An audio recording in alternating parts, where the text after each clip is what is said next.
માતૃછાયા અને એજ્યુકેશનલ વિડીયોમાં આપ સૌનું સ્વાગત છે. ધોરણ 11 કોમર્સ વિષય એસપી સીસી, જેમાં એસપી વિભાગમાં પ્રકરણ 2 કંપની સેક્રેટરી તેના વિશેની માહિતી આપણે મેળવીએ છીએ. આનાથી આગળના વિડીયોમાં આપણે સેક્રેટરીની લાયકાતો વિશે માહિતી મેળવી. હવે આજે આપણે સેક્રેટરીની નિમણૂક એટલે કે કેવી રીતે કંપનીમાં સેક્રેટરીની ભરતી કરવામાં આવે છે, બરાબર, તેના વિશેની માહિતી આપણે મેળવીએ. સેક્રેટરીની નિમણૂક અંગેની જોગવાઈઓ. આપણે જોયું કે કંપની ધારા 2013 મુજબ કંપની સેક્રેટરી એ ચાવીરૂપ સંચાલકીય વ્યક્તિ ગણાય છે, કે જેને ટૂંકમાં KMP પણ કહેવાય છે. તો આવા ચાવીરૂપ સંચાલકીય વ્યક્તિની નિમણૂક કરતી વખતે કેટલીક કંપની ધારાની જોગવાઈઓનું પાલન થવું જરૂરી છે.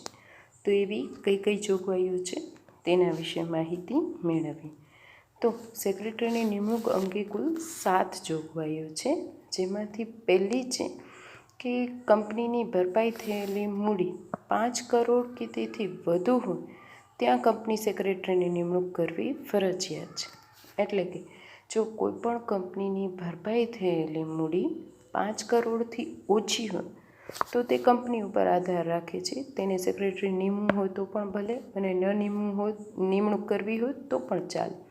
પરંતુ જો કંપનીની ભરપાઈ થયેલી મૂડી 5 કરોડ કે તેથી વધુ છે તો કંપની ધારા મુજબ સેક્રેટરીની નિમણૂક કરવી ફરજિયાત જ છે.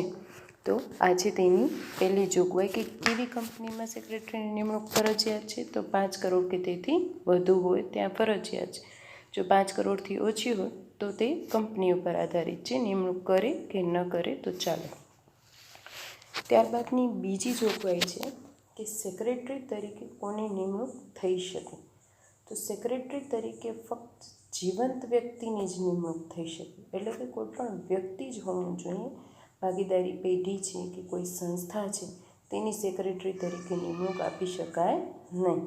બરાબર. ત્યારબાદ ત્રીજી જોગવાઈ છે કે જે વ્યક્તિની નિમણૂક કરવાની હોય તે વ્યક્તિ institute of company secretaries of ઇન્ડિયાનું પ્રમાણપત્ર ધરાવતી હોવી જોઈએ. તમને ખ્યાલ હોય તો આપણે આનાથી આગલા વિડીયોમાં કંપની સેક્રેટરીની લાયકાત વિશે માહિતી મેળવી હતી.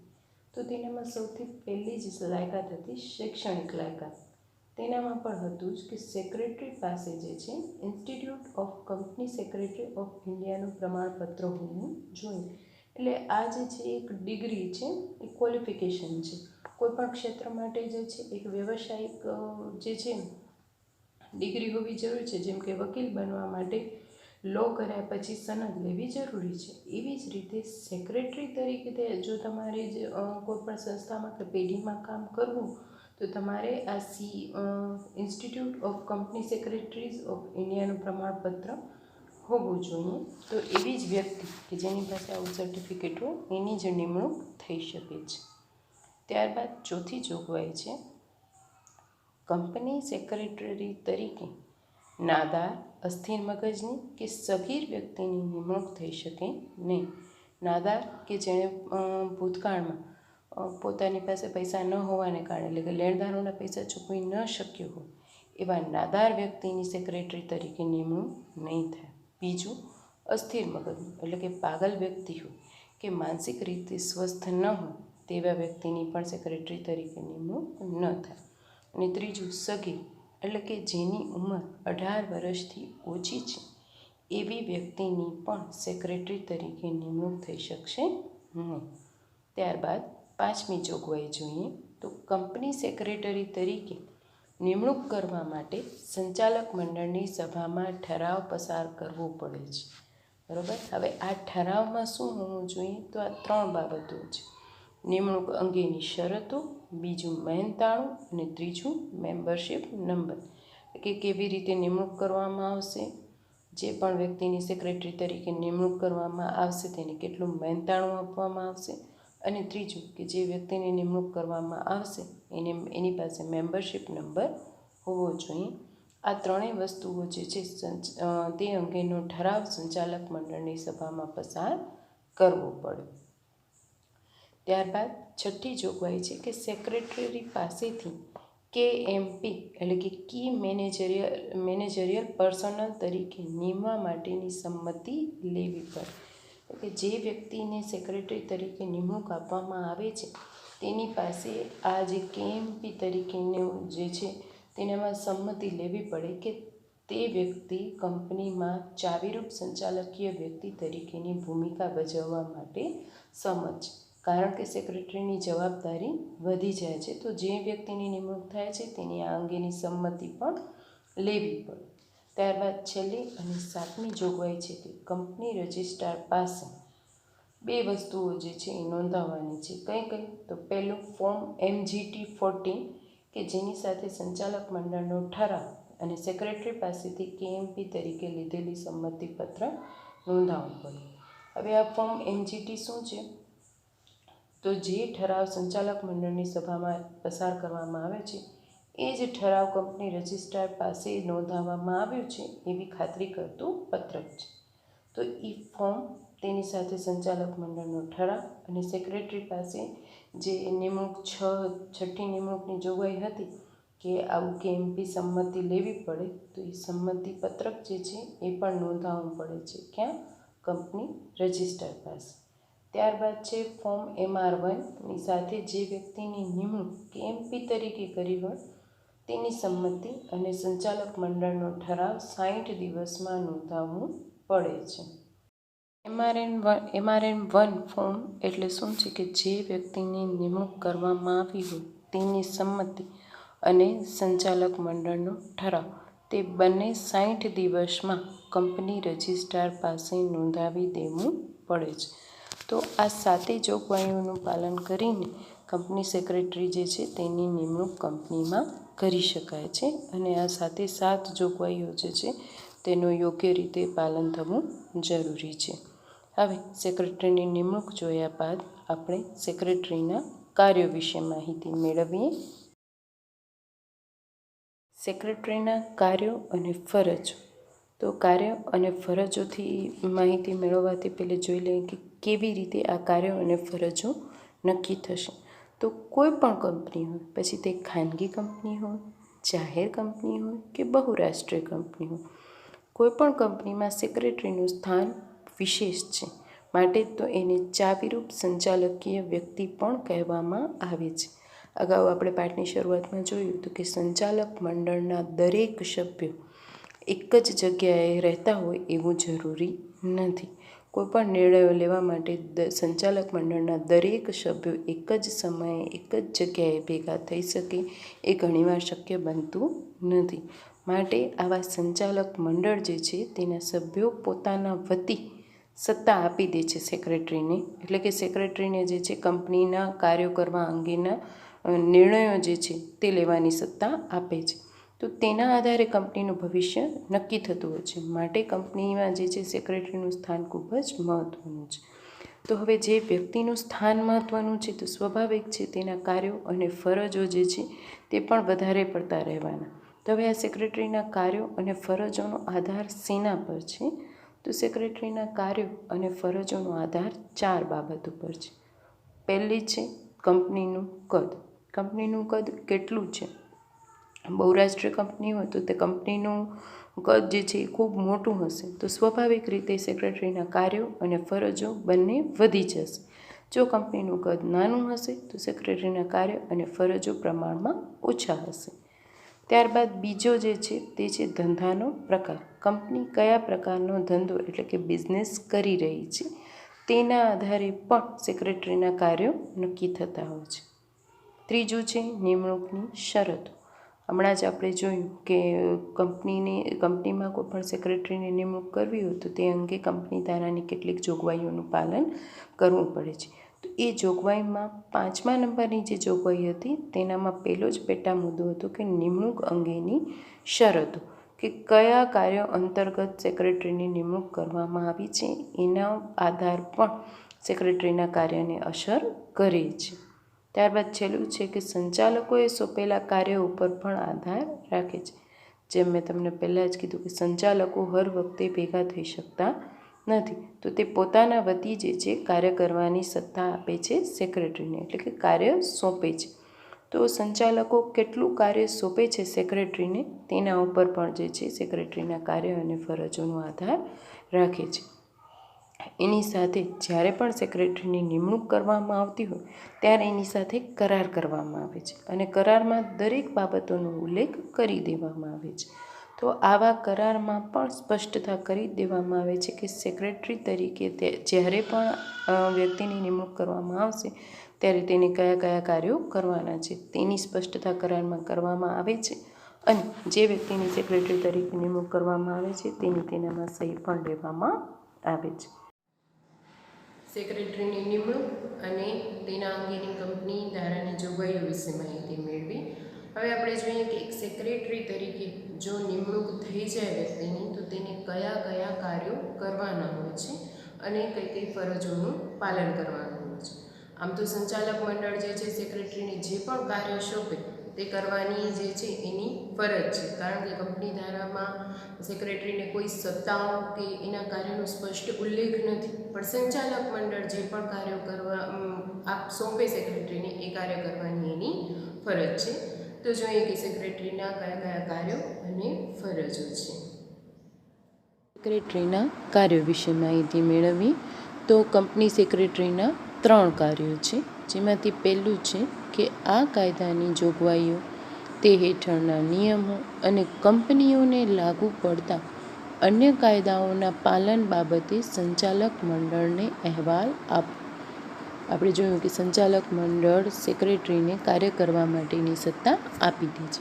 હવે સંચાલક મંડળ વતી સેક્રેટરી જે પણ કાર્ય કરે છે તે કાર્ય કરવા માટે કંપની ધારાના જે પણ કાયદાઓ છે તેમાં કઈ કઈ જોગવાઈઓ છે, એ જોગવાઈઓ હેઠળ કયા કયા નિયમો આવે છે અને એ નિયમો અંતર્ગત કંપનીઓને કયા નિયમો અને કાયદાઓ લાગુ પડે છે તેની જાણકારી મેળવવી અને તે બધા જ નિયમો અને કાયદાઓનું પાલન થાય છે કે નહીં તે બાબતનો સંચાલક મંડળને અહેવાલ આપવો. એટલે ટૂંકમાં સેક્રેટરી જે પણ કાર્ય કરી રહી છે તે અંગે કંપની ધારાની જે પણ જોગવાઈઓ અને તેના નિયમો હોય એમાંથી કંપનીને જે પણ જોગવાઈઓ કે નિયમો કે કાયદાઓ લાગુ પડે છે તે બધા જ નિયમો અને કાયદાઓનું કેટલું પાલન થાય છે તે બાબતનું સંચાલક મંડળને અહેવાલ આપવો એ સેક્રેટરીનું પહેલું કાર્ય. ત્યારબાદ બીજું કાર્ય છે કે સેક્રેટરિયલ ધોરણનું પાલન કંપની કરે છે તે જોવું. હવે સેક્રેટરિયલ ધોરણ એટલે શું? તો સંચાલક મંડળ સેક્રેટરીને જે પણ સત્તા આપે છે એ સત્તા અંગે સેક્રેટરી કાર્ય કરે છે કે નહીં અને તે કાર્ય કેટલું થયું છે તેની જાણ સેક્રેટરી જે છે સંચાલક મંડળને કરે છે. તો આવા સેક્રેટરિયલ ધોરણોનું પાલન કંપની કરે છે કે નહીં તે જણાવવાનું પણ કાર્ય જે છે એ સેક્રેટરીનું છે. ત્યારબાદ ત્રીજું અને અંતિમ કાર્ય છે કે નિયત કરવામાં આવે તે ફરજો બજાવવી. એટલે કે નિયત કરવામાં એટલે કે નક્કી કરવામાં આવે સંચાલક મંડળ જે પણ કાર્ય સોંપે સેક્રેટરીને અથવા તો એની નિમણૂક સમયે જે પણ એની સાથે કરાર કરવામાં આવ્યો હોય એ દરેક કાર્ય કરવાની સેક્રેટરીની ફરજ છે. હવે સેક્રેટરીના કાર્યો વિશે આપણે માહિતી મેળવી લીધી. હવે સેક્રેટરીની ફરજો વિશે માહિતી મેળવીએ. સેક્રેટરીની ફરજો વિશે માહિતી મેળવીએ તો સેક્રેટરીની સૌથી પહેલી ફરજ છે કે કંપનીના સંચાલકોને તેમની ફરજો, સત્તાઓ અને જવાબદારીઓનું માર્ગદર્શન આપવું. આપણે સેક્રેટરીની લાયકાતોમાં જોયું હતું કે સેક્રેટરી પાસે જે છે એક તો તેની શૈક્ષણિક લાયકાત હોવી જોઈએ, બીજું સેક્રેટરી પાસે કાયદાકીય બાબતોનું જ્ઞાન હોવું જરૂરી છે, જેથી તે દરેક નિર્ણયો લેવામાં કાયદાકીય બાબતો જે છે તેનો અભ્યાસ કરી અને નિર્ણયો લે. તો આવી બધી લાયકાતોના આધારે સેક્રેટરી જે છે એ કંપનીના સંચાલક મંડળને તેમની ફરજો જણાવે છે, તેમજ એક સંચાલક તરીકે તેમની કઈ કઈ સત્તાઓ છે અને એ સત્તાઓ અને ફરજોને આધારે આ સંચાલક મંડળ જે છે અથવા તો સંચાલક મંડળના સભ્યો છે એમણે કઈ જવાબદારીઓ અદા કરવાની છે કંપની પ્રત્યે તે અંગેનું માર્ગદર્શન જે છે એ સેક્રેટરી આપે છે. તો આવી રીતે સંચાલકોને તેમની ફરજો, સત્તાઓ અને જવાબદારીઓ અંગે માર્ગદર્શન આપવાની ફરજ સેક્રેટરીની છે. ત્યારબાદ બીજી ફરજ છે કે સંચાલક મંડળની અને સામાન્ય સભા અંગે આયોજન કરવું અને તેની સભા નોંધ રાખવી.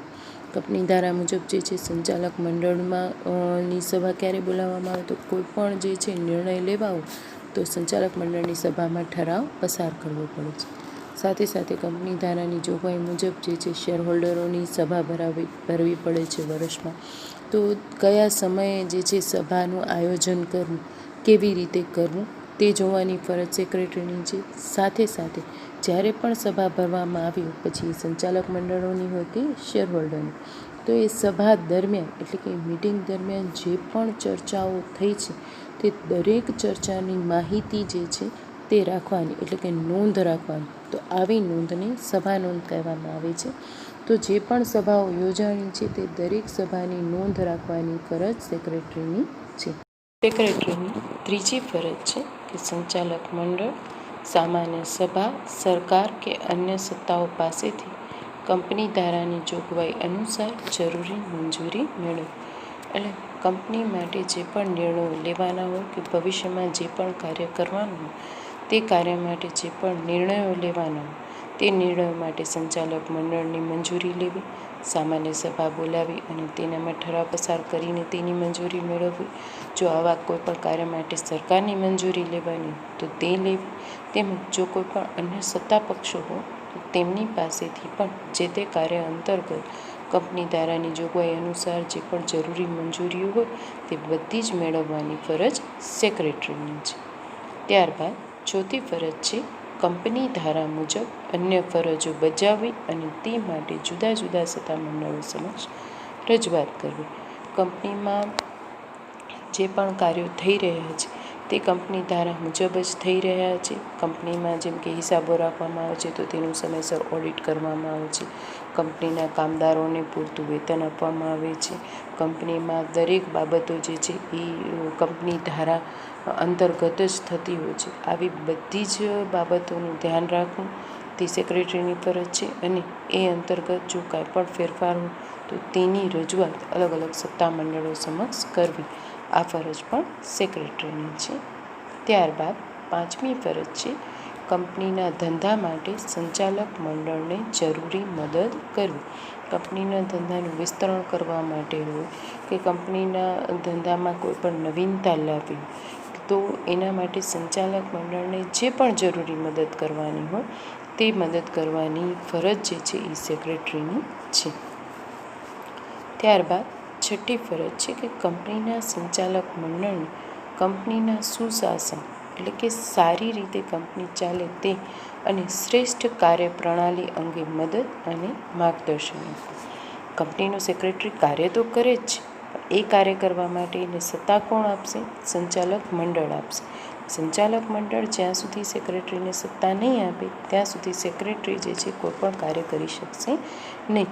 તો આવા સંચાલક મંડળ જે છે તેને સારું શાસન કરવા માટે કે કંપનીમાં શ્રેષ્ઠ કાર્યપ્રણાલી, દરેક કર્મચારી યોગ્ય રીતે કાર્ય કરી શકે, પોતાનું બેસ્ટ કાર્ય આપી શકે એ માટે સંચાલક મંડળે કયા પગલાં લેવા જોઈએ, કઈ બાબતથી કાર્ય કરીએ અથવા તો કઈ રીતે કાર્ય કરીએ તો કર્મચારીઓ જે છે એ વધુ સારું જે છે પરફોર્મન્સ આપી શકશે અથવા તો આ રીતે કાર્ય કરવામાં આવે તો કંપની હજી પણ આગળ જઈ શકે.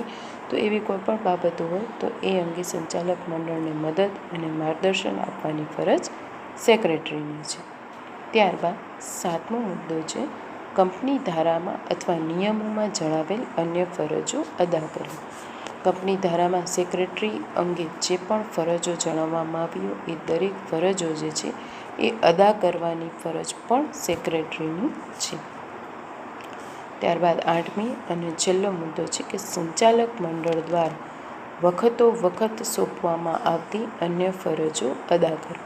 જેમ આપણે અગાઉ જોયું કે કંપની ધારા મુજબ સેક્રેટરીની જે છે કોઈ પણ સત્તા આપવામાં આવી નથી, પરંતુ સંચાલક મંડળ જરૂરી કાર્યો કરવા માટેની સત્તા આપે છે સેક્રેટરીને. એટલે કે સંચાલક મંડળ પોતા વતી કાર્ય કરવાની સત્તા સેક્રેટરીને આપે છે.